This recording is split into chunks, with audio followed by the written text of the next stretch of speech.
San ka pa, boy? Makakita ng ganito. Oh. Sige, enumerate.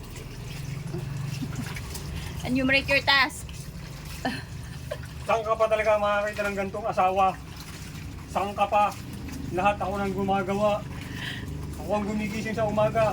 Magpapainit ng tubig ng mga anak mo para maligo. Pagkatapos, anong gagawin mo? Siyempre, ikaw ang mag-aasikaso ng kung ano-ano. O pagkatapos mo, ako na naman.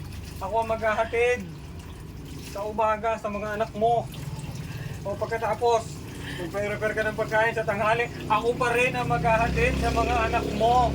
Wala akong trabaho eh. Yan ang aking trabaho. O pagkatapos, anong gagawin? Pagkatapos, tatao ako sa tindahan. Pagkatapos, pagpatak ng alas 3, ako pa rin. Ako pa rin ang susundo sa mga anak mo. Ano pa? Pagkatapos, pagsapit ng umaga ng Martes, maglalaba ako ng mga damit natin. Anong partisipasyon mo? Ha? Oy ka. Anong partisipasyon mo sa buhay ko? Sige, sabihin mo, lahat ako na! Ako na! Parinig. Hello, legit distributor nga pala ako ng Salveo. Bili ka na.